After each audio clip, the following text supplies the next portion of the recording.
expert í ADHD fólki. Já, það er svoleiðis. Já, og það er bara mitt uppáhalds fólk, sko. yes. Nákvæmlega. Og hérna, börnin okkar eru náttúrulega með alveg, sko, æðislegt magna ADHD. Og sennilega er ég það líka, þó ég bara nenni ekki að fara í svona greiningar. Ég bara hef ekkert við það að gera, sko.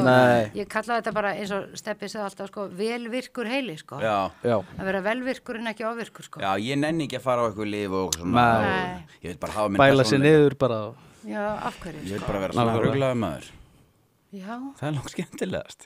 Bara vera maður sjálfur, það er þannig sem maður á að vera. Já, algjörlega. Það er langt best. Steinun Ólína. Já. Eins og við höfum alltaf sagt í þessu þætti, leikona, forseti og fyrst og fremst snillingur. Já. Við höfum bara sagt það síðan 23. janúar 2023. Já, bara frá þá byrjum við, þá höfum við sagt þetta. Takk fyrir. Takk fyrir að bjóða mér í þátt. Já, bara geðveikt að fá þig. Ég var mjög spennt að koma. Já, gaman að heyra. Þú, veistu hverju við erum? Það okkur veist alltaf svo, þegar frægt fólk viti hverju við erum, þá erum við svona að gefa klestan undir borði. Já, ég veit að þið eru bara svona, já, ég hef séð pínlítið brot og þáttanum ykkar. Okay. Og ég kann að meta það hvað þið eru bara svona, þið sjálfir, hreinir og beinir og þannig finnst mér fólk að vera. Og hrætt við að standa með sjálfur sér og vera bara það sem maður er. Já, algjörlega. Það er hálf rétt hjá þér. Við erum öll mikils virði bara eins og við erum. Það er nefnilega málið. Já. Herðu, því þú ert að bjóða fram til forseta. Já. Hvað kom til áður en við förum út í svona hinn og þessa hluti? Sko, ég held kannski að ástæðan hafi verið svo að ég er búin að vera að skrifa samfélagsmál í meir en 20 ár og ég er alin upp af fólki sem var stanslaust að tala samfélagsmál og pólitík og svona þannig að ég bara ólst upp við það að hafa áhuga á því að búa í samfélaginu og skilja, þú veist, hvaða reglur það eru sem gilda í samfélagi.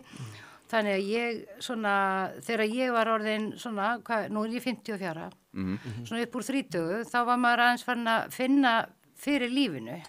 Ég hef búin að vera einstæð móðir, ég eignaðist annað barnið mitt rétt eftir 30 og skildi og svona þegar maður er komin út í alvöru lífið og orðin fullorðin, þá allt í einu fara svona alls konar hlutir í samfélaginu að skipta mann máli. Hvar getur maður fengið lán til að kaupa sér húsnæði, ná launin manns, sko eru launin nót svo maður geti lifað og haft það sæmilegt og þá fattar maður einhvern veginn að stjórnmálin hafa áhrif á allt okkar líf og ég byrjaði að skrifa svona opinberlega samfélagsmál þegar ég var svona einhvern tímann upp úr 35 ára aldri eða svona 34-5 og svona það fólk sem fór að hvetja mig að fara í þetta embætti, það var ekki svona einhver svona einhvern jáfólk í kringum mig, einhverju svona pepparar eða eitthvað svona bara þú eða vinir mínir eða eitthvað svona, þetta var bara fólk sem ég þekki ekki neitt sem að bara hefur fylgst með því sem ég hef skrifað og vissi það að ég hef tekið upp hanskan fyrir alls konar hópa sem að aðrir hafa ekki viljað taka upp hanskan fyrir. Skil þig. Og sagði bara, þú þorir að segja það sem að margir hugsa og enginn talar og viltu fara í framboð og vera rödd fólksins í landinu. Ok, þannig að því sko forseta framboð, þetta er orðið svona gafasúpa og allir kemur þú þarna inn og ég hugsaði fyrst með mér er henni full alvara með þessu framboði eða? Já, mér er full alvara. Hins vegar þetta er ekki svona ákvörðun sem að tekur í einhverju léttúð. Nei. Þó margir hafi gert það kannski?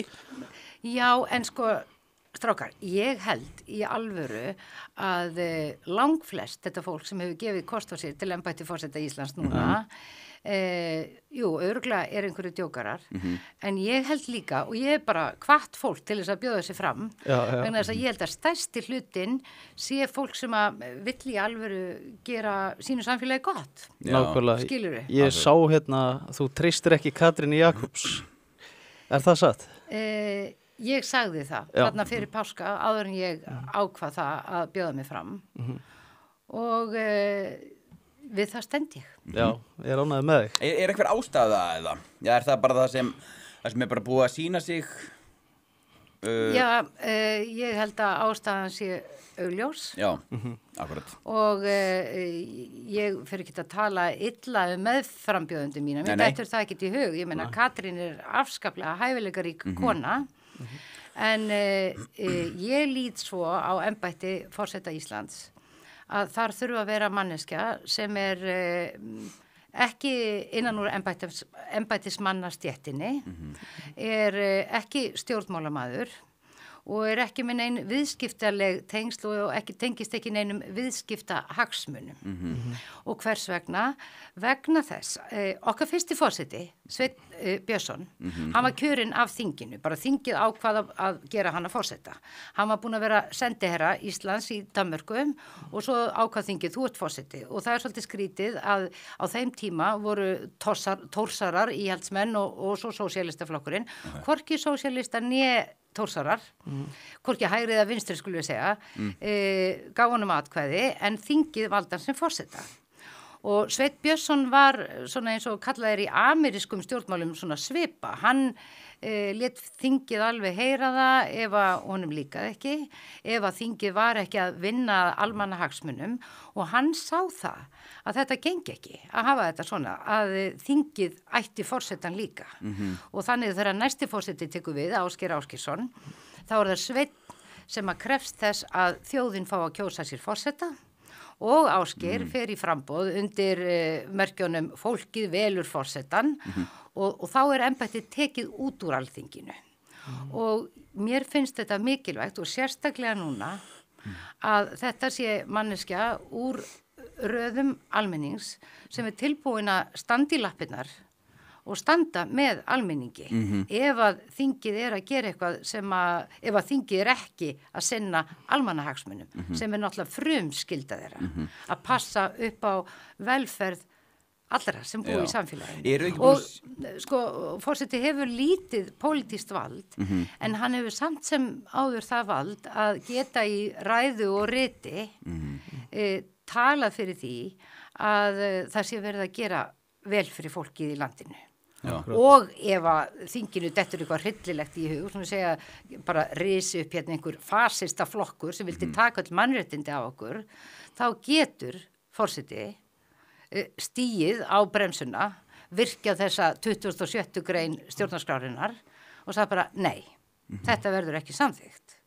Þannig að manneskjan sem situr í embætti forseti Íslands, hún má ekki vera völduð, hún má ekki vera í eigu eins eða neins og hún þarf að treysta sér að standa á móti valdastéttinni ef að valdastéttin ekki að vinna fyrir okkur. Akkurat. En eru að sjá til dæmis þeir sem eru núna, þú veist, hvað segir maður, eins og Bjarni Ben og allt þetta lið, hlusta það á forsetan? Hlustar það á forsetan. Og hugsa það segjum síðustu 15 ár, búið að vera að hugsa almannahagsmuni? Nei, ég meina, hvað finnst ykkur? Bara alls ekki? Nei, alls ekki. Og það nú svona það sem að ég held að fólkinu í landinu finnist erfitt, að það svona ákveðið svona embættismanna og stjórnmálamanna heyrnarleysi útbreitt. Okkur finnst ekki að það sé verið að hlusta á okkur og þess vegna finnst mér kannski hæpið að manneskjar sem fyrrum forsætisráðherra sem ætlaði að vera einhvers konar öryggisvendill í þessari stjórn var það ekki og tókst ekki að standa alveg með hugsjónum sínum í mörgum póstum og ég held að það getur orðið erfitt fyrir hana að vera slíkur öryggisvendill sem forseti í ljósi þess. Algjörlega. Og þá ég kannski búin að svara spurningunni af hverju ég sagði þarna áður en ég bauð mig fram að ég treysti henni ekki. Ætlar að eyða miklum peningum í frambúðið? Miklum peningum? Nei. Ég bara ríkisstarfsmaður. Ég vinn í Þjóðleikhúsinu og reglur ríkisstarfsmenn eru þannig að ég þarf að taka núna bara launalaust leyfi. Þannig að ég fæ engin laun meðan ég í baráttunni og ég tekum móti frjálsum framlögum og þeir sem vilja styrkja mig gera það inn á vefsíðinu minni sem eru uppi og bara steininólina.is mælum með því og það má henda einhverjum 1000 köllum inn ef fólk vil hjálpa. Akkurat. En svo ég með sjálfboðaliða sem eru búin að bjóðast til þess að gera ýmislegt fyrir mig og vitið þið það, strákar, ef það stemning fyrir manneski eins og mér, þá berst hjálpin. Það það sem ég trú. Það svoleiðis. 100%. Skilurðu. Ég veit að heimurinn markaðsvæddur og gengur út á markaðsetningu og strategi og hernaðarkænsku og allt það. Mér langar ekki að leika neina leiki. Nei. Þú veist, ég bara nákvæmlega sama manneskjan í dag eins og ég var í gær og ég ætla ekki að breytast við það að vera komin í þetta forsetaframboð. Þú veist, ég atvinnuleikari, ég hef atvinna því að leika á sviði en hér verði ég að standa með sjálfur mér og því sem ég trú á og sannfæringu minni og þessari tiltrú sem að fólk hefur á mér, sem að mér þykir mjög vænt og ég verð bara að trúa á þau og trúa þannig á mig og með þeirra orku taka það með mér inn í þetta. 100%. Það vantar allavega breytingu eins og í þjóðfélagi því ég er stoltur Íslendingur ég elska Ísland, Íslendingar eru bara fjölskyldamenn ef við lítum á heildarmyndina algjörlega en samt svo sorglegt að ár eftir ár erfiðar að búa á Íslandi mér finnst það sorgleg staða. Já, segðu mér, þið eru miklu yngri en ég. Já. Hvernig, þú ert á 30-aldri. Ég á 30-aldri. Þú ert rétt skriðin inn í 40-aldri. Já. Hvernig, segð þú mér til dæmis, frá þínu, hvernig kemur samfélagið og stjórnmálinn þér fyrir sjónir? Vegna þess að nú oft verið að segja við okkur, sérstaklega af fólki í stjórnmál og embættisstjætt, að við skiljum ekki samfélagið og stjórnmálinn og ég algjörlega ósámála vegna þess að við lifum hérna í þessu samfélagi og þegar að við fáum ekki úrlausn okkar mála í sama hverju það þá það vegna þess að stjórnmálinn ekki að vinna fyrir okkur. Þannig að segð þú mér, ég má aðeins snúa viðtalinu við. Já, ekkert mál, frá mínu sjónarhorni þá hefur stjórnmál alltaf verið þannig að lofa öllu fögru til að fá kosningu og svo þegar það kosið og þau fá það í gegn, þá ekki staðið við neitt sem að var lofað. Það svolítið mín upplifun á þessum stjórnmálum. Og hvað gerist inn í manni þegar maður svikinn? Vonbrigði og bara reiði og svona, maður verður sár. Maður verður sár vegna þess að þetta vanvirðing. Það verið að sýna manni vanvirðingu þegar maður svikinn og þetta líka bara í persónulega lífinu. Ef einhver svíkur mann, þú veist, það alveg sama hvort það í pólitíkinni eða bara í ástarsambandi, þá það vegna þess að það ekki borin virðingu. Það grunnurinn í því. Akkurat. Að það verið að sýna þér virðingarleysi. En til dæmis, hvernig býr þú og ert að kaupa þér húsnæði? Nei, ég ekki búin að kaupa mér húsnæði. Nei, en hefur þú efni á því? Nei, ekki eins og staðan Hvað ertu gamall? Ég 29 ára og ég að leigja 45 fermetra íbúð. Það staðan, Og hvað ert að borga í leigu? Reyndar ég með góða leigu, ég að borga 100.000, þannig að ég hjá Bjarg, þannig að ég í góðum málum þar, en það ekki allir svo hefnir, Nei, ég meina, þegar ég var á milli 20 og 30, þá þurfti maður ekki mikið pening til að geta keypt sér íbúð. Nei. Og þá voru lánamöguleikar fyrir ungt fólk, allt aðrir heldur en þeir í dag. Þá virkaði kerfið fyrir samfélagið allavega miklu betur en í dag miklu manneskjulegra það var skilningur á því að ungt fólk hefur ekki mikla fjármuni á milli handana og þurfa aðstoð en núna eru kerfin lokuð lánakerfin lokuð fyrir ungt fólk og það býr líka til vanmáttartilfinningu skilur, það eins og þú sért ekki viðurkenndur og ég meina þið eruð að vinna, þið eruð í hörku vinnu báðir og allir og fólk segir býtu ég að borga skatta og ég bara fullgildur meðlimur í þessu samfélagi hvers vegna samfélagið ekkert að sýna mér að ég sé þess virði að fá lán og mér sé treyst til þess að byggja upp mitt líf algjörlega. Ég meina svo pabbi minn, hann keypti fyrstu íbúðuna sína 18 ára, sko. Já, akkurat. Bara var duglegur að vinna eitthvað sumar og það var bara komin íbúð, sko. Já, þú veist. nákvæmlega. Og þetta gerði fólk og gat gert, sko. Strákar farðu á sjóin og bara bíll og íbúð bara eftir sumarið eiginlega, eða eftir 2 sumur, allavega innborgun og bíll, sko. Nákvæmlega. Já. Sko, hjá mér, Já. ég keypti mér íbúð 2017 á 26 milljónir. Búin að eiga íbúðuna í 6-7 ára eða eitthvað, árin í seldana síðan. Ég var að leigja hann út, samt voru láni mín, samt var ég að tapa 100.000 krónur á mánuði við að leigja hann út. Ég var að leigja hann út á 240.000, samt var ég að borga 350.000 bara í húsnæðis og allt þetta, lánunum, og það hækkuði svo mikið. Þannig ég var að tapa 100.000 á því að eignast íbúð, þetta hækkar íbúðinu alveg einhvað. En á hverjum einasta mánuði, fyrir gaurs sem eins og með 2 börn, ég býi 63 fermetrum með heilli fjölskyldu, það ekkert grín að tapa 100.000 á mánuði með því að þú átt íbúð. Og hver græðir hennar 100.000 kall? Það ekki bankan? Jú. Já. Ég meina, hvaða réttlæti í þessu? Nákvæmlega. Já. Hvernig á ungt fólk að eignast eitthvað eigið fjö Það er bara málið. í hagkerfi eins og hérna núna? Nákvæmlega. Ég keypti íbúðun á 25,9 milljónir, skuldaði í henni 33 held ég, árinni seldan á 42. Já.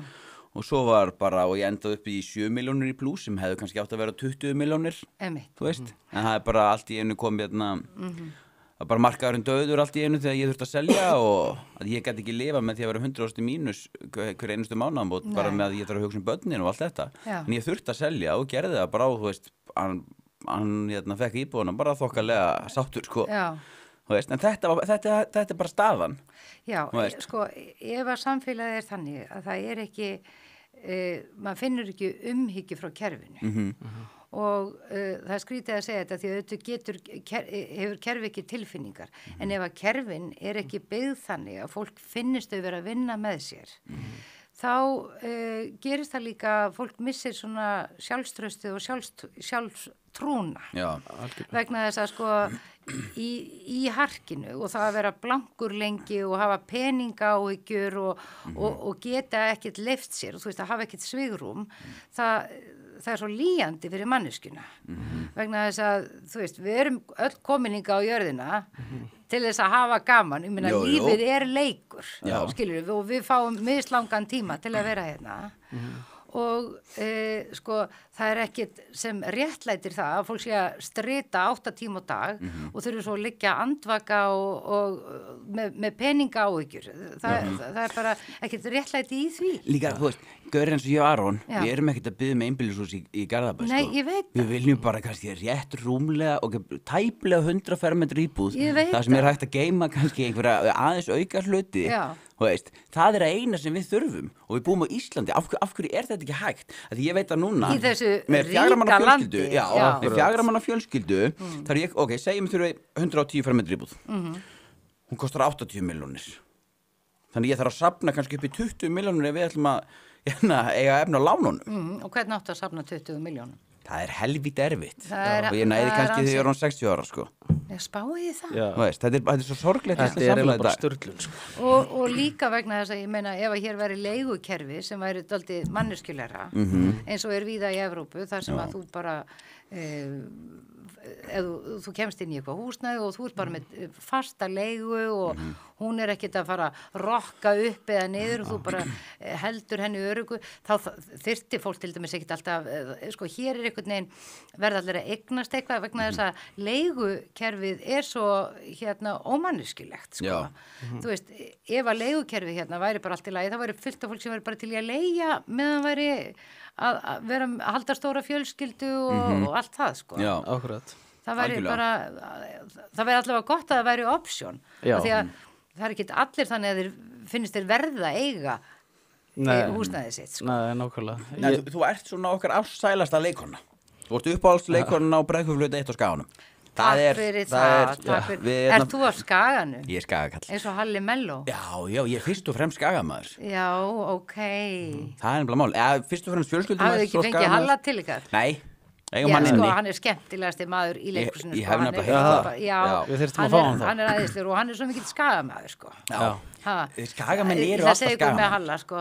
Það svona, stundum verður svona tungumáli í leikhúsinu svolítið háflegt þegar við erum að æfa og eitthvað svona og stundum segir Halli bara, krakkar, fyrir ekki, ég er bara skaganum, en ég er bara að tala mannamál, sko. Þú veist ekki þetta listræna bull hérna, bara getið bara, þú veist, hvað eru þið að tala? Akkurat. Nei, og hann bara stórkostlegur góður, sko. Hann er geggjaður, sko. Og náttúrulega ótrúlega hæfileikaríkur leikari og Já. tónskáld og söngvari og allt. En þetta ekki til dæmis, þú veist, að stangast á móti eins og leiklistina? Nei, ég meina, ég fæ bara leyfi vegna þess að ég að gera þetta af hugsjón, af því ég var beðin það. Já. Og ég fæ þetta 2 mánaðar leyfi og nú verði ég ekki forseti, þá mun það engu breyta fyrir mig. Ég mun bara halda áfram að vera leikari og ég líka hef verið að búið til podcast og ég skrifa og það mun nákvæmlega ekkert breytast í mínu lífi þó ég verði ekki forseti. Ný seríu af Stóra sviðinu? Hún leiðin Sko, það stóð til að gera meira, nú veit ég ekki alveg hvar það stendur, en ég hitti nú auðvitað bráðum og þá fæ ég örugglega að vita hvað planið er. Já.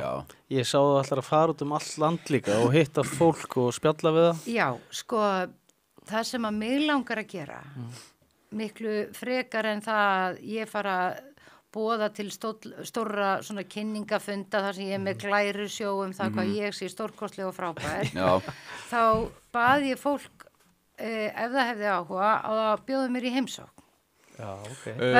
Bara í húsnæði? Já, ég bara heim til fólks vegna þess að ég þekki ágætlega til sumstaðar á landinu, annars staðar bara ekki neitt og ég græði miklu meira á því að heyra hvað fólki liggur á hjarta. Þá læri ég miklu meira.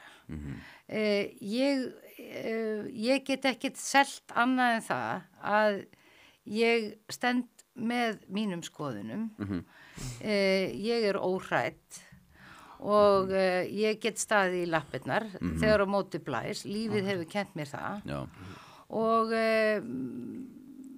ég óttast það ekki þó á mig séu öskrað eða fólk séu ósammála mér. Og það þýðir ekki að ég hlust ekki á rök, ég hef stundum rangt fyrir mér, við höfum öll rangt fyrir okkur, við erum ekkert okkar fullkomna mannesku langt í frá, þannig að ef ég kemst að því að ég hef haft rangt fyrir mér, þá er ég fyrst til að viðurkenna það. En það þarf töluvert sjálfstæði til í þetta embætti og það býð ég fram. Já, geðvikt. Þannig að þú væri fórseti sem ætti ekki erfitt með að taka erfiðar ákvarðanir. Nei, ég held ekki að ég myndi ekki hlaupa til neittna erfiðra ákvarðana ef til kæmi, en við skulum nú vona að stjórnmálin verði þannig að þau séu bara að gera allt það besta fyrir okkur, þá þarf fórseti ekki að gera neitt, þá þarf hann ekkert að skipta sér að þinginu og þannig á það að vera. Það er bara síka og bestastöðum, bara slög.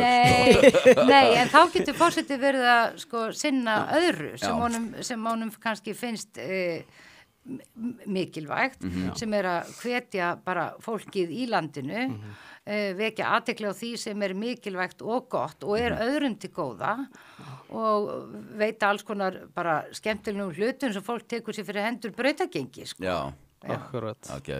Þú sagðir áðan að ég spurði hvort það væri orkuti, þú drekkur ekki koffín eða?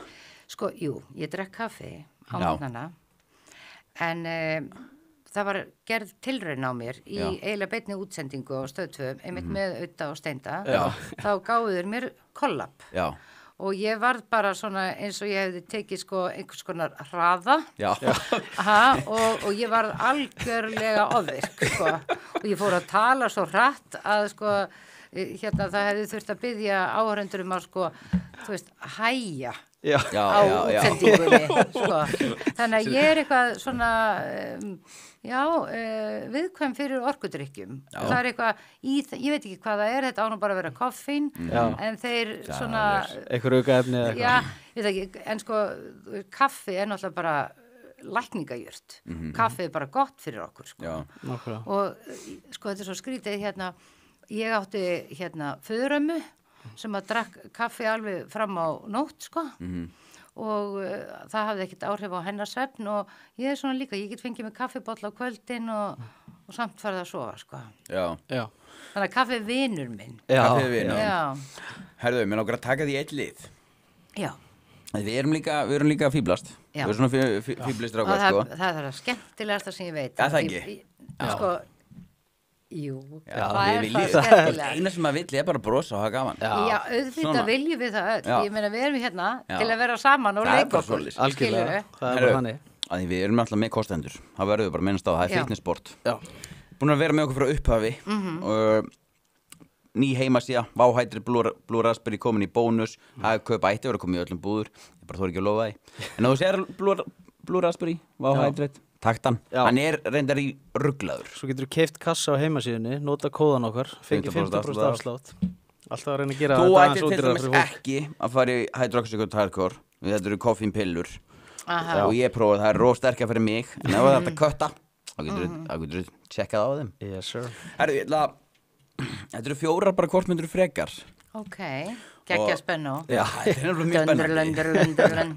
Sko, hvort myndur frekar fara í fangelsi 2 ár straight eða allar helgar í 5 ár?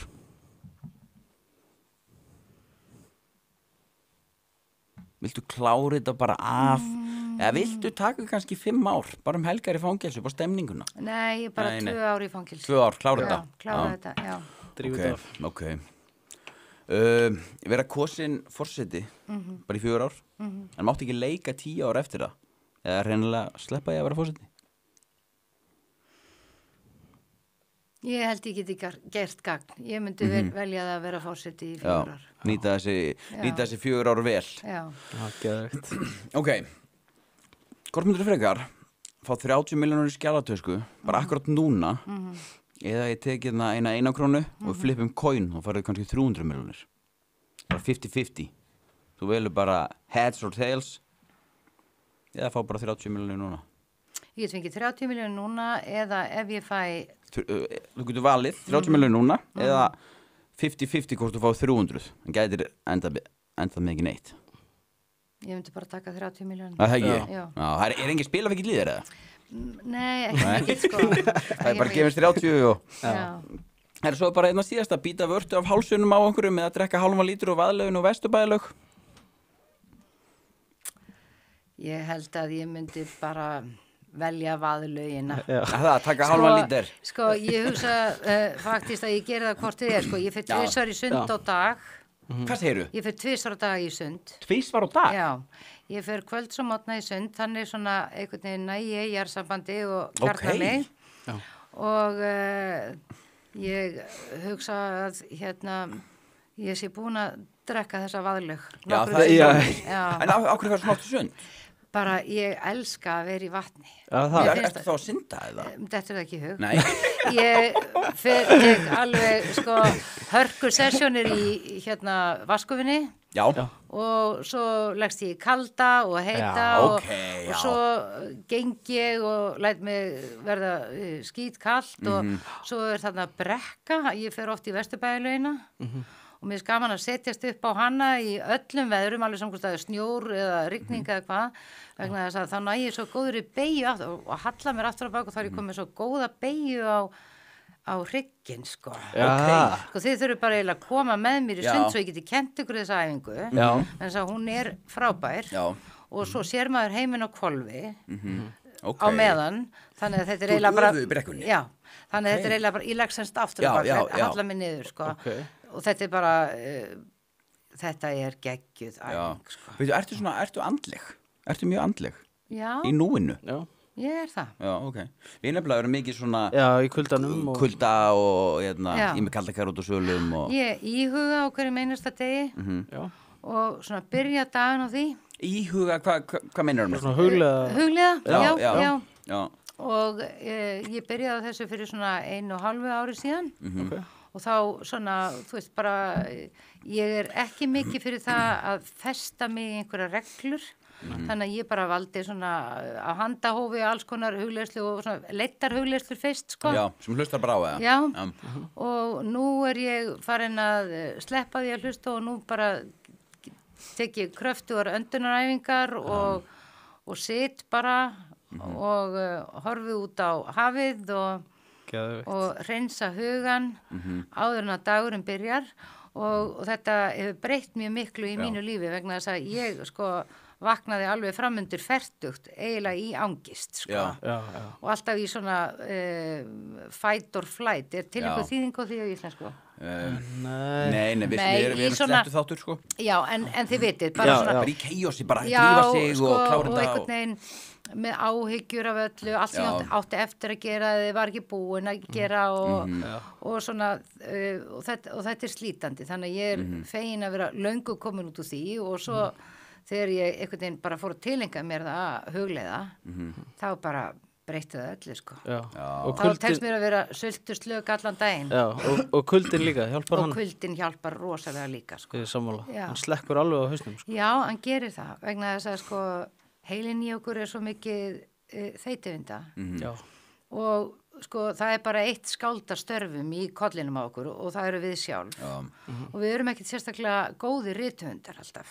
Við erum svona í 90% tilveika erum við bara að búa til eitthvað bull eitthvað sem að veldur okkur óþarfa áhyggjum eða þá að við erum að ímynda okkur að eitthvað fari á einhvern veg eða eitthvað sé einhvern veginn eða einhver sé að hugsa eitthvað eða við erum að reyna að lesa hugsan hana sko við erum algjörlega hætta þess þetta er bara áhyggjur sem er ekki svona til Nei, þetta er bara tilbúningur og því miður eru við berum við sjálf ábyrða þess akkurat Herru, ég með eitt liðið hérna líka til að kynnast þér aðeins betur og þetta í boði hans Jóa í Waterclouds þú mátt bara taka þessi hérna þetta shampoo og hárnæring fyrir þig Vistu, ég veit ekki hvort ég sem forsetaframbjóðandi má þiggja þetta ekki?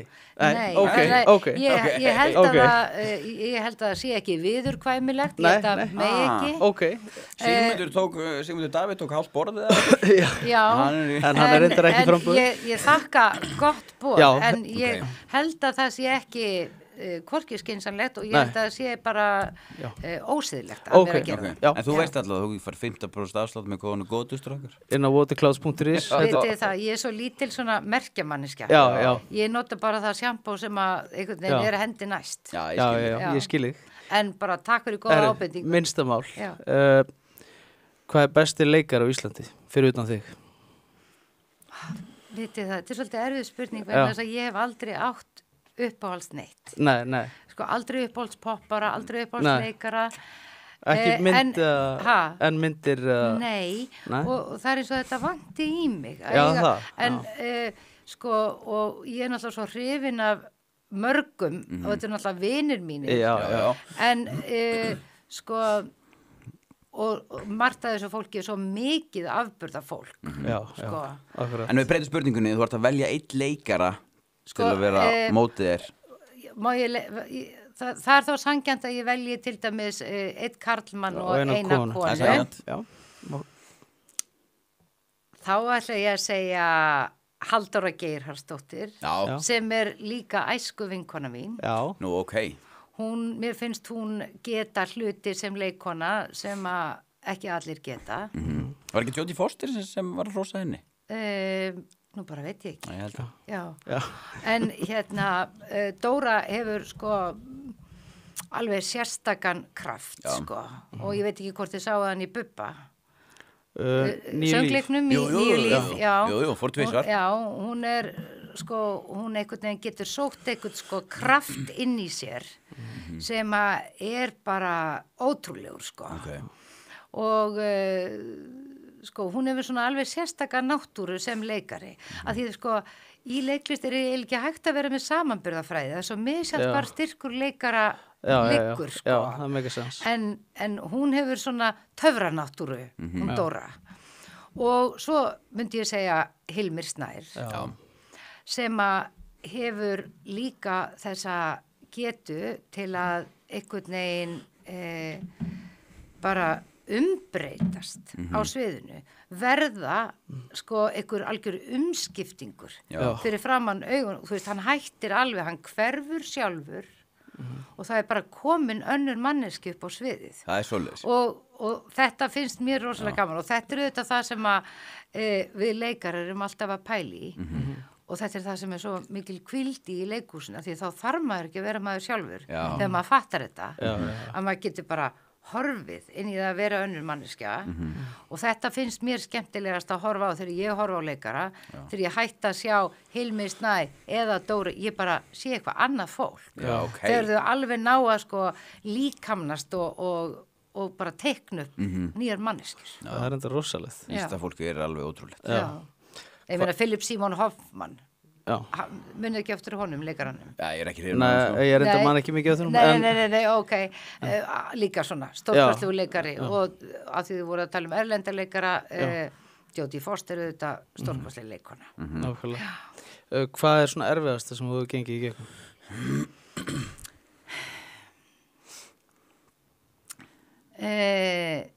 Sko, ég hef reynt margt á langri æfi og kannski og náttúrulega alþjóð veit að hérna ég misti mannin minn, ungan, og hann var rétt 43 ára þegar hann lést eftir veikindi, erfið veikindi í 2 ár og það var mjög erfitt að horfa upp á ungan mann í dauðastríði, mann sem var ótrúlega atorkusamur og vildi koma mörg í verk og vildi láta gott af sér leiða og ég skal segja ykkur það að þegar við byrjum að vera saman, ég og Stefán Karl, hann sagði alltaf við mig, Steina, ég á eftir að deyja ungur. Já, það. Og ég var alltaf svolítið svona reið þegar hann sagði þetta. Vegna þess að mér varst þetta ónótalegt, skilur þetta fer svona í gegnum hann. Algjörlega. En svo eftir á að hyggja, þá var eins og hann vissi þetta og þess vegna var kannski svona mikið kapp í honum að gera svona margt og þú veist, hann var náttúrulega það sem kallaði ofvirkur en hann kallaði að vera velvirkur. Já. Þú veist, hann var bara framkvæmda getan og gleðin var bara sko, veist, óendanleg, þú veist, maður var bara alveg bara, þú veist, hvað nú, sko, það var þannig.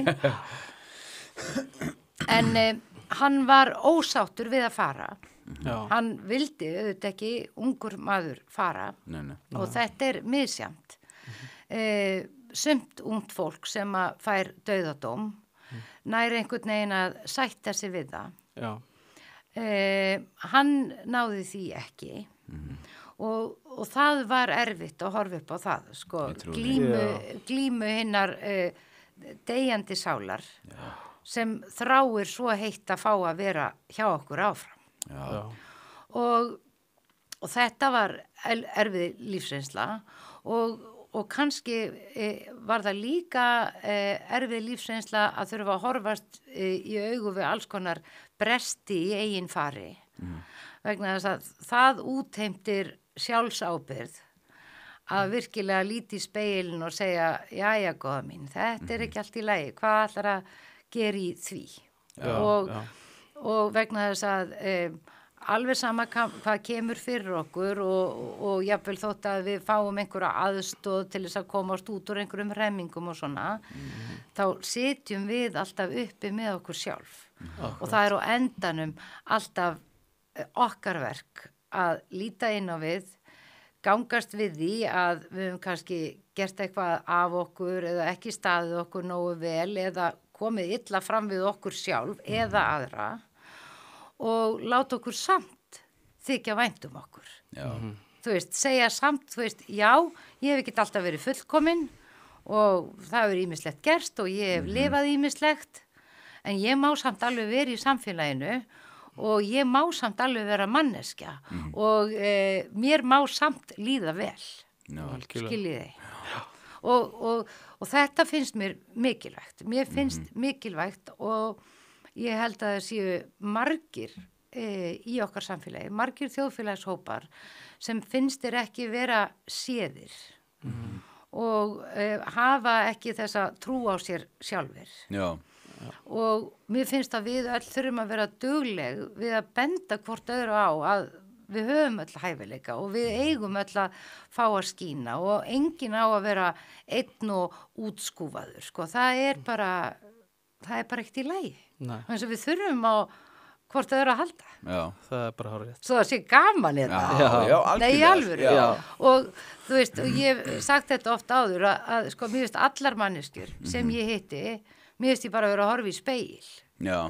Þú veist, þú ert bara einhver partur af mér, bara 23 ára gaur, Já. en ég meina, ég get alveg séð sjálfa mig í þér og ég get alveg séð sjálfa mig í þér. Nákvæmlega. Jafnvel þótt að við höfum lifað ólíka hluti, þá er það sammannlega, það sem við eigum sameiginlegt sem manneskjur. Og ef við förum ekki bara í dómhörkuna og fyrirfram gefnar skoðanir og öðru fólki, þá er miklu meira sem tengir okkur heldur en aðskilur okkur. Já. Nákvæmlega. Hvað er besta við lífið þitt? Nú er það besta við lífið að ég vakna alltaf kát Já. og ég er svo fegin að vera komin á þann stað. Og ég vakna eiginlega alltaf svona bara svona, já, ég hef tamið mér það. Já. Að vakna bara svona undrandi eins og krakki. Þú ert mjög brósmild. Já, sko það er mín náttúra. Já. Þú veist, ég var mjög kát og glöð sem krakki. Svo varð ég dálítið svona þung og átti svona ár þar sem ég var svona dálítið först í bara þingslum og gremju og erfileikum. Já. Og ég er komin út úr því og ég er svona eiginlega komin aftur í mína sönnu náttúru. Þannig að ég vakna kát eins og krakki á mótana og er eiginlega bara svona, hvað gerist í dag? Og einhvern veginn bara til í þetta. Og ég er hætt að vera svona stjórnsöm eins og ég var. Að halda ég ráðu öllu og ég geti bara stjórna því hvernig annað fólk hugsar eða hvernig hlutinni verða. Þú veist, það er aldrei þannig. Nei. Allt sem við skipuleggjum, það er alltaf einhver sem hringir eða börnin, maður þarf að fara að sinna þeim eða eitthvað sem kemur upp á. Og ef maður fyrir að hafa húmor fyrir því og maður hugsa maður bara svona, já, ok, ég átti ekki að fá að klára þetta í dag. Þú veist, þá verður allt léttara. Ég þarf að tilenga með þetta. Já, þannig að, þú veist, að því að gremja og bræði eða, já, bara svona, það skila manni engu. Þannig að, já, ég hef lært að temja mig það að vera bara frekar glöð. Hvenær vaknar á mótnana? Ég vakna svona milli 6 og 7. 6 og 7, já. Þetta er frábær leið til að líta á hlutina. Já, þetta er allavega mín leið og hún er að gefast mér vel. Nákvæmlega. Já, og líka að vera ekki að vökva áhyggjurnar of mikið. Sko, það sem við sýnum mestan áhuga, það vex. Þetta er bara svona gamalt lögmál. Og við erum engu bættari með að sitja og bara hafa áhyggjur og við komumst ekki neitt. Það er tvennt sem að maður getur gert ef maður hefur áhyggjur. Nákvæmlega. Ef vandamálið er þess eðlis að þú getur gert eitthvað, þá gerir það. Nákvæmlega. Tekur upp síman, græjar það sem þarf að gera eða klárar það sem maður er ógert. Já. Ef að vandamálið er þannig að þú getur ekki gert neitt og bara raunverulega getur ekki gert, þá eru bara að leyfa því að leggja það á kottan og segja bara, ég kem að þér síðar þegar ég er búin að finna einhverja lausn ef hún kemur. Já. En ekki trufla mig þangað til. Nákvæmlega. Nú þarf ég að sinna áhyggjunum þar sem ég get raunverulega gert eitthvað. Já. Hvað er þitt mesta afrek? Áttu eitthvað svona afrek sem að stendur upp úr?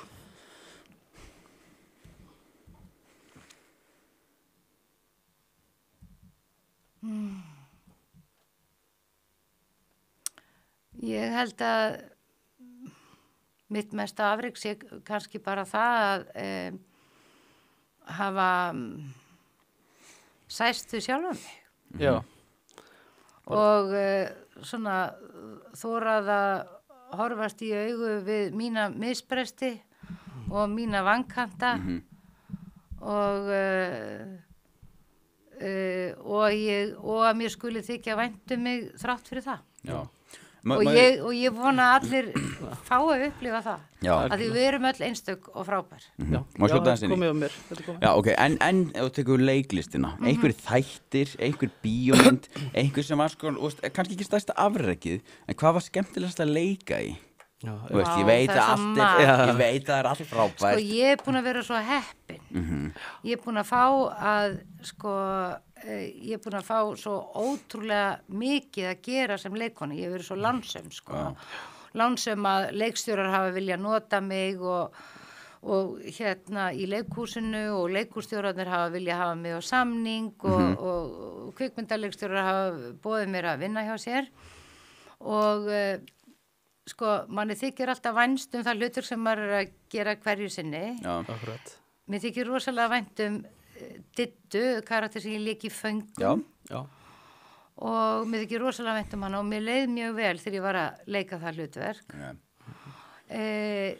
Núna nýlega var ég að leika Múter Courage í Þjóðleikhúsinu sem var svona einhver stærsta kvenn hlutverk leikbókmenntanna. Það var mikil áskorun og erfitt en afskaplega gaman. Hérna í fyrra var ég að leikrit eftir Tyrfing Tyrfingsson sem heitir 7 ævintýrum skömm og Tyrfingur sem þið þurfið einhvern tíðan að fá í viðtala því hann er það byrja skemmtilegasta manneskja á jörðinni. Hann er leikskáld og hann býr í útlöndum en hann kemur stundum. Næst þegar hann kemur þá ætla ég að senda ykkur línur svo þið náið í hann vegna þess að hann er ævintýralega fyndinn og skemmtilegur og opinn og hispurslaus og frábær. Endilega. Og hann skrifar texta fyrir leikara sem eru bara algjört, þú vil ekki segja konfekt, það er svo mikið klísja en það er bara, þetta er svo djúsi og geggjað sko, æðislegt sko. Tyrfingur Tyrfingsson? Já. Og það er leikrit núna í Borgarleikhúsinu sem er verið að sýna eftir hann sem heitir Lúna, þar sem Hilmir er einmitt í aðalhlutverki. Kemur hann eitthvað fram á tippinu? Nei, sko nú er ég búin að sjá sýninguna með þess að tvisvar. Ég hefði tekið eftir því. Já, allir tekið eftir því, sko. Hann með frábæran penis. Herðu, ég spyrir þig, sem forsetaframbjóðandi, hver er þín skoðun á útlendingamálum hér á Íslandi? Sko, hvað sem gerist í þeim? Þið vitið náttúrulega að forseti tekur engar ákvarðanir í þessu efni. Nei, akkurat. Ég vil að við komum vel fram við allt fólk. Og þá þurfum við að vera með regluverk sem að inniber það. Það gengur til dæmis ekki eins og gerðist í vetur. Að bjóða hingað hópi fólks frá Venezuela sem var búið að koma sér vel fyrir í íslensku samfélagi. Það skilaði sér allt inn á íslenskan vinnumarkað. Ég tók bara eftir því að í mínu nettót og granda var allt í einu komið bara hellingur að skælbrósandi, spænskumælandi starfsfólki, harðdurlegt fólk og svo með einu pennastriki er það sent bara nánast miðjanótt aftur til síns heimalands. Þetta er engin framkoma við annað fólk. Og við þurfum að gera alla hluti vel. Það er þannig núna í heiminum að það hefur aldrei fleira fólk verið á flótta í veröldinni og aldrei fleira fólk verið heimilislaust og það er ekki bara vegna stríða, það er líka vegna náttúruhamfara og alls konar pólitískra aðstæðna og þú veist aldrei fleira fólk verið á vergangi og jörðin er heimili okkar allra og einhvern veginn þurfa þjóðirnar sem eru svo heppnar að það ríkir friður og þar með talið Ísland. Við þurfum náttúrulega að taka á okkur og ekkert að taka á okkur, við þurfum bara að taka þá ábyrgð að vera ábyrg í heims samfélaginu og gera það vel.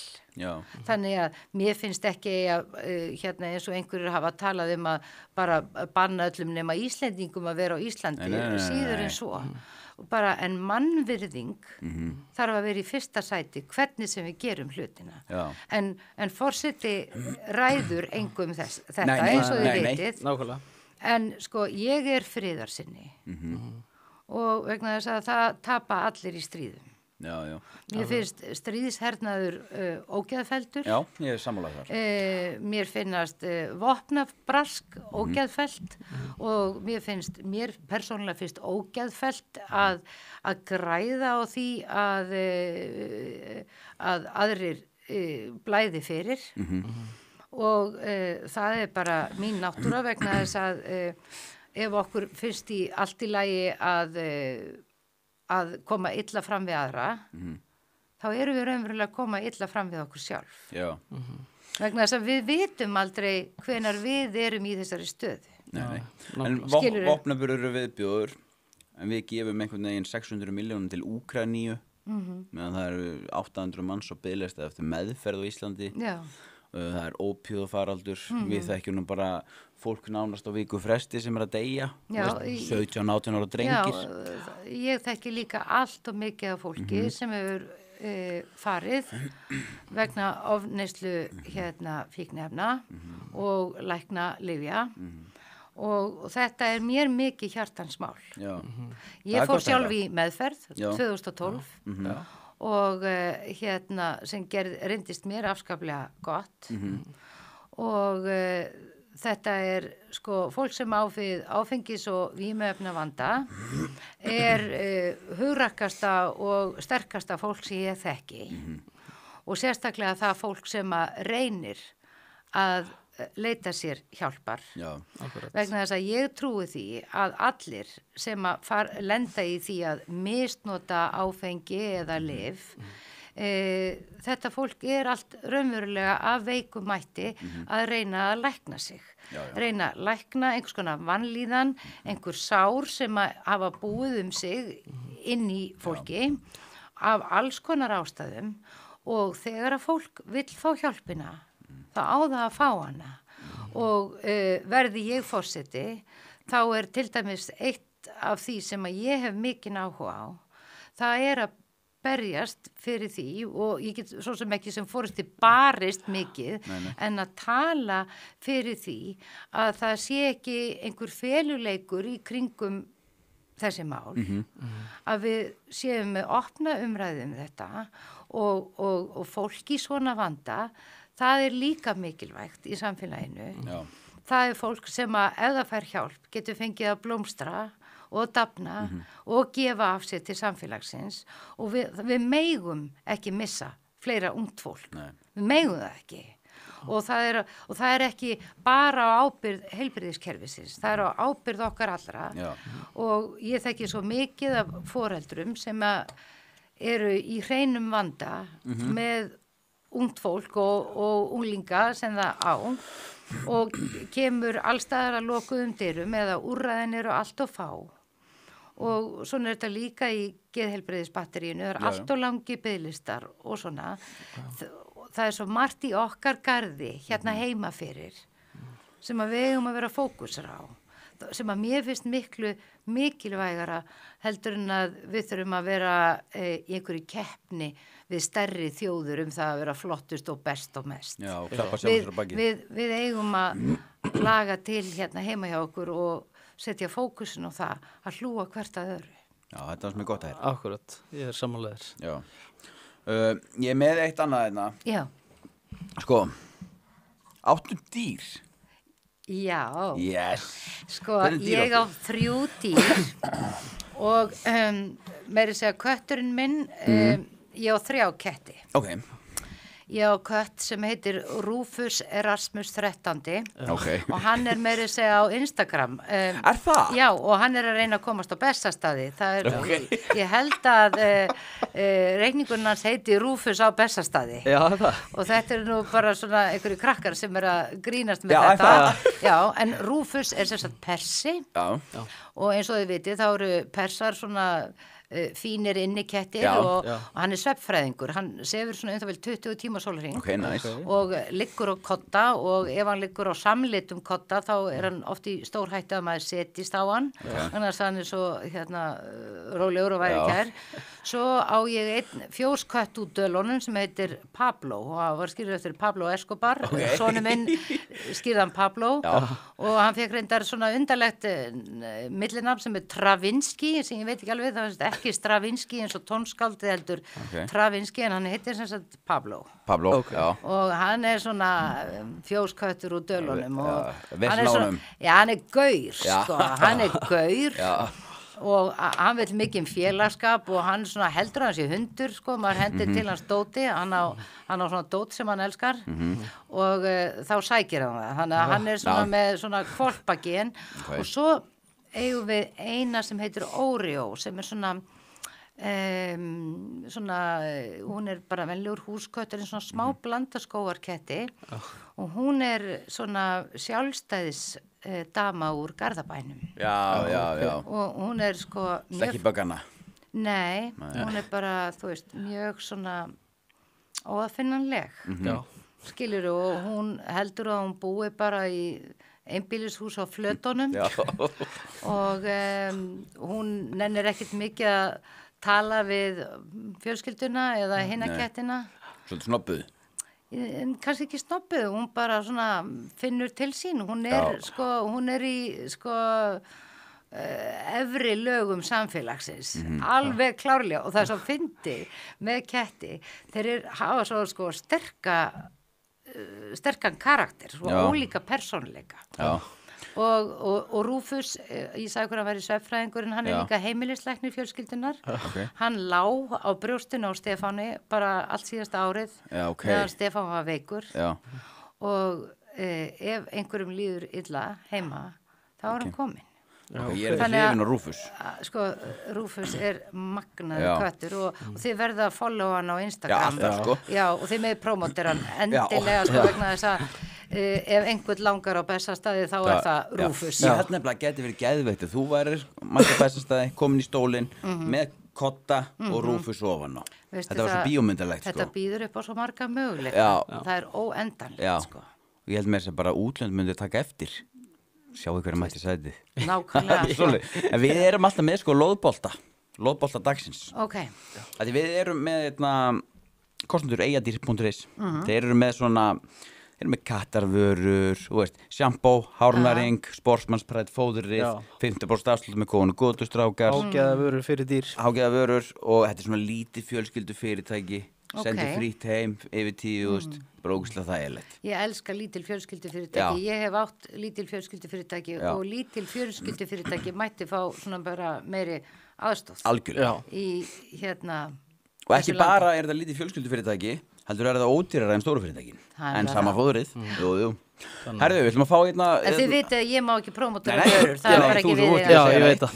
Annars væri komið með sjampó og allt, sko. En sko, loðbolti dagsins, það er hann Bentley. Þið hugsið, what, bíl? Nei, þetta er hundur. Þetta er fallegur ensku bólaðbítur, pappa sér þyrluflugmaður. Þessi hundur með 400.000 followers á Instagram og er hann þekktastu fyrir að moonwalka í gegnum hurðir. Hann er svona einn af hverjum 1,3 milljarður hundar sem er fóbíu fyrir að lappin í ný rými. Þannig hann moonwalkar aftur á bak. Þannig hann er með þessa fóbíu. Þannig, og þetta er búið heitt eða kalt. Þetta eru bara 5 spurningar. Þú segir bara, þetta er heitt, þetta er kalt. Og skilur? Veistu það, þó ég sé miðaldra, þá held ég nái þessu. Þú ert smá töff nefnilega. Nei, ég er ekki töff. Ég er að segja þér það. Takk þú ert smá töff, sko. Ég hlusta á þér hlaðvörpum og svona, alltaf bara heiðaleg. Heiðaleg og hörð. En sko, ef það kemur núna í ljós og ég skildi þetta ekki, þá bara, þá takið þið svona aðstóðið gamla fólki útskýringu. Þá er þetta svo sagt, ég spyr spurningu. Er þetta heitt eða kalt? Og ef hún segir heitt, þá er þetta einhver sem er töff eða svona, einhver sem hún fílar. Ok, þetta er ekki, ég til í þetta. Því þú fílar líka svona, og ert unglega og svona, þá veistu hvað fyrsta spurningin er. Menn sem er að rissa þetta sveg og borga Gucci-belti með netgíró, það heita kalt. Kalt. Það er ekki kalt. Það er rosa mikið ungum gaurum sem eru núna út og blingar, allt á netgíró. Já, en sko, strákar. Já. Sko, verðmætamatið er dálítið brenglað. Já. Skilurðu, að því þú getur, þú veist, klætt þig í hvað sem er og púlað lúkið, eins og sagt er. Já, pull up. Já, en sko, þitt eigið virði, það er bara hérna inni. Það er bara málið. Það er ekki hægt að klæða sig í það. Nei, það er hárrétt. Það er ekki hægt að klæða sig í það. Þá er það nefnilega eins og næsta Armani Exchange heilgali með logo sem öskrar, heitt eða kalt. Og sér bara tvítuðungur Armani og veist, Armani buxur líka. Já, ég sé þetta alveg fyrir, ég verð að segja kalt. Það er kalt. Já, það er 2 kvöld í röðmaður. Verðum að fá hvað heitt þetta, maður sjá. Gæjar í yfirvikt í skinny jeans. Nú erum við 2 í yfirvikt. Við í skinny jeans, vel skinny. Sko, Smá erfitt að labba kannski. Sko, þetta alltaf erfitt að svara vegna þess að allavega þegar maður eldist þá byrjar einhvern veginn útlit og umbúður að skipta minna máli. Já. Þá til dæmis sko bara þá það persónuleikinn og manneskjan og þú veist, getur fólk hort í augun á manni og finnst manni það að vera... Nú er ég að passa mig. Nei, og notalegt að vera nálægt í Já. sem gerir fólk aðlaðandi sexy eða hvaða nú sko. Algjörlega.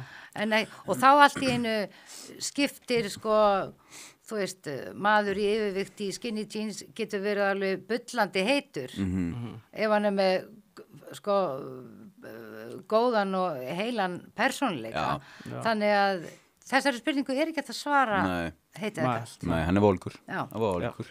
Herðu, landkrúsir að gangstétnir í miðbæ? Nú spyr ég sem kallaði jeppakall.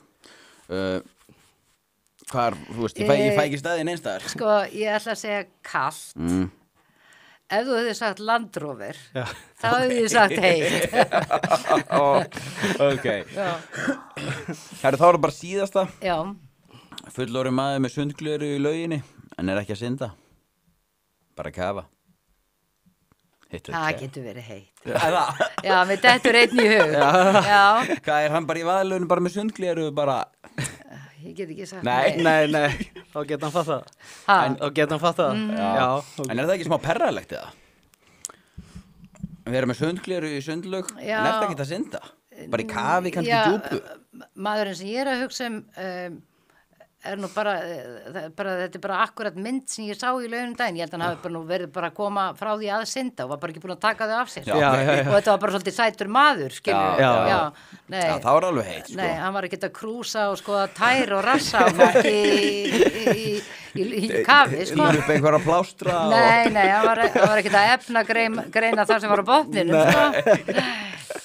Herðu, er engin verkefni framundan, þú veist, voru engin leikverkefni framundan hjá þér? Jú. Já, það er svolítið. Ég er búin að vera að vinna með mínum vinnum í Þjóðleikhúsinu, við erum búin að vera að skrifa eiginlega bara nýtt íslenskt leikrit sem verður frumsýnt næsta haust, sem heitir Eldum veðrið og þar eru bara allir fyndnustu gamanleikarar þjóðarinnar samankomnir og við erum búin að vera undanfarna mánuði að skrifa þetta verk saman og Þjóðleikhússtjóri var svo bara sniðugur að gangast við þessari beiðni okkar að leyfa okkur að prófa þetta og nú er þetta bara áfram í vinnslu og verði ég ekki forseti þá slæst ég aftur í hópinn með þeim næsta haust en ef ég verð forseti þá mæti ég bara og klappa manna hæst fyrir þeim. Já. Þarf maður ekki að fara oftar í leikhús líka? Auðvitað, það er bara gaman að fara í leikhús, sko. Og sko, leikhús er svona staður þar sem að, þú veist, nú er allir alltaf að tala um einhvers konar núvitund, þú veist, að maður hefur verið í núinu og eitthvað. Í leikhúsi, eins og bara allir með sá mörgum tónleikum þar sem að fólk er ekki með símanulofti, þar kemst maður í svona þetta núvitundara ástand, þú veist, þar sem að ekkert er að trufla mann og maður er bara að horfa á það sem er að gerast fyrir framan bara augnablik til augnabliks og ef þú ert ekki þar, þá mistur að því. Já, getur ekki dýtt á pásu? Nei, þú getur ekki dýtt á pásu, þú getur ekki séð atriðið aftur og það er líka eitthvað dásamlegt við það að sitja sko bara innan bara fullt af öðru fólki, ókunnugu fólki og upplifa sameiginlega eitthvað af því að leikhús, það sem að leikarar að gera á sviðinu er bara speglar af manneskjónum, þeir eru að setja á svið bara samskipti fólks þannig að hver og einn í salnum á þess að hann þekkist nokkuð eru eitthvað nátt að svona spegla sig eða setja sig í spór manneskjana sem að sýndar eru á sviðinu og það verður til svona einhver sammannleg sko svona sjálfskoðun og maður finnur fyrir því að svona orka í salnum þegar maður situr sem áhorfandi og þetta finnur maður þegar maður er upp á sviðinu líka maður finnur þegar að fólk er að hlusta og maður finnur þegar að fólki farið að leiðast og maður finnur þegar maður snertir fólk og þetta er svo skrítið og þetta er bara þetta eru orkuskipti sem eiga sér stað einhvers konar ósýnileg samskipti Þannig að já, þið eigið að fara með börnin ykkar í leikur, sko, börnum, að því að þegar við erum lítil, þá er sko svona að ímynda sér og vera í ímyndarnarleikum, þetta er sko bara hluta því að vera manneska, við fæðumst alltaf með þessa náttúru og þessa getu til þess að í dag ætla ég að vera þetta og dag ætla ég að vera hitt og nú er ég þess og nú er ég hinn og allt þetta, en svo bönnum við okkur að gera þetta og verðum að þess að upptökja, nei, ég er þessi, en sko þetta býr í okkur alla ævi að vera þessi og vera hinn og geta sett okkur í annara spor og það er svo gaman fyrir krakka að vera í leikhúsi því þau er svo auðvelt með að sogast inn í atburðarásina og verða fyrir áhrifum og gleyma sér algjörlega sko. Af því að bara, þetta er þeirra náttúra. Já, ég skammast mér að segja ég hef bara tvisvar farið í leikhús og bæði skipti á nýju líf. En ég er bara nýfluttur í bæinn. Nei, ég meina, það er bara óskup eðlilegt. Ég meina, það er ekkit allir sem að fara mikið í leikhús og fjöldamanns finnst mjög dýrt að fara í leikhús og það er dýrt og þannig að ég bara í fyrsta lega get ekki allir leyft sér það sem er ekki gott. Nei. Og það til dæmis Þjóðleikhúsið gerði nú síðasta vetur þeir buðu til dæmis ungu fólki það var bara svona eiginlega eins og svona Netflix áskrift þú gast bara borgaðir eitthvað á mánuði og þá kostu komið og séð bara sýningar eins og þú vildir og ég held að það sé bara ennþá í boði þannig að það er ótrúlega góður valkostur fyrir ungt fólk þá ertu bara getur bara, hvað ég gerir, bara droppa inn og sjá okkur sýningu og það er bara virkilega gott. Sko. Það er líka meira fancy að fara, þú veist, í staðan fyrir að fara, þú veist, út að borða með konu í bíó, þá að fara í leikhús. Það er eitthvað öðruvísi við það, sko. Það er öðruvísi, vegna þess að, að því að þó að bíóið kalli fram hughrif og svona líka, þá er bara einhvern veginn eins og ég var að segja, bara stemningin að vera í salnum og svo eru leikhúsin falleg og það er stemning í leikhúsunum, það er öðruvísi stemning í borgarleikhúsinu, heldur en í Þjóðleikhúsinu og það er bara... Er ekki svolítið bíf þarna á milli? Nei, það er ekki sko. Nei, flest okkar hafa unnið á báðum stöðunum, skilurðu þó að fólk festist oft lengi á hvorum stað og í báðum leikhúsunum vinnur fólk sem er að þessu af ástríðu. Og vegna þess að sko að það að spegla samfélag mannana í bara öllum sem ólíkustu myndum er bara alveg þess virði sko. Leikarar og listamenn við erum svona hirðfíblin sem að bregðum upp myndum af manneskjum og samfélaginu og höfum leiði til þess. Já, nákvæmlega. Já, og maður þyrfti alveg að gera þetta meira, fara í leikhús og gefa því séns. Já, og svo náttúrulega Tjarnabíó, það er svona frjálsasenan, það eru frjálsu leikhóparnir. Þar eru bara stórkostlegar sýningar og alveg ótrúlega margt að gerast þar og þannig að kíkiði líka á það er mjög skemmtilegt. Hvað heitir bíó þarna á Hverfisgötu? Bíóparadís. Já, það er smá svona kannabistemning þar sko. Sko, Bíóparadís er bara geggjað bara menningar heimili vegna þess að þeir taka til sýningar myndir sem er ekki sýndar svona í stóru bíónum og þeir skipta hrattumyndir og þar koma í gegn bara, þú veist, myndir allstaðar á heiminum og þetta er sko bara alveg mitt uppáhaldsbíó og það er líka gaman að detta inn og sjá eitthvað bara sem maður veit ekkert og bara láta koma sér á óvart, skilurðu, af því það er svo gaman að uppgötva hlutina sjálfur. Þú veist, ég er svolítið þannig að ef allir fá æði fyrir einhverju, þú verður að lesa þessa bók, þú verður að sjá þetta, þú verður að fara þetta, eignast þetta, þá er svona svolítið mín náttúra að segja, ég ætla þess að bíða og ekki að því ég vilji vera á móti, heldur af því að ég er mjög forvitin sjálf og mér er svo gaman að eitthvað komir og finna eitthvað sjálf, skilurðu. Og jú, auðvitað, á ég góða vinir sem ég tek alveg marka á þeir mæla með einhverju, en sko ég gleyp ekki hlutina óskoðuðu máli og það er bara, getur verið alveg bara ótrúlega upplifun að lappin í Bíóparadís og bara Það er nefnilega algjör upplifun, já, og ég meina, ég var alveg farið á og hort á bíómynd, ég bara hugsa, guð minn almáttugur, hvað mér finnst þetta leiðilegt bíómynd, skilurðu, en það er samt sem aður alltaf, sko, einhvern veginn, sko, hugvíkandi, þú veist, af því að gefa mann eitthvað til að hugsa af hverju eru þeir að gera hlutina svona og þú veist, ok, nú eru þeir að reyna að segja þessa sögu, af hverju finnst mér þetta svona leiðilegt og þú veist, og spyrja sig, því að við erum öll í eðl okkar, við höfum smekk og svona fyrir bara okkur sem erum bara svona almennir borgari í landinu, við höfum alveg mikið vit á hlutunum og aðrir, það eru þetta til fólk sem að mennta sig sérstaklega sem svona sérfræðingar í listum, en fyrst og fremst snýst þetta það og þetta finnir maður svo greinlega til þess með tónlist, sko snertur mig, kemur mér í stuð,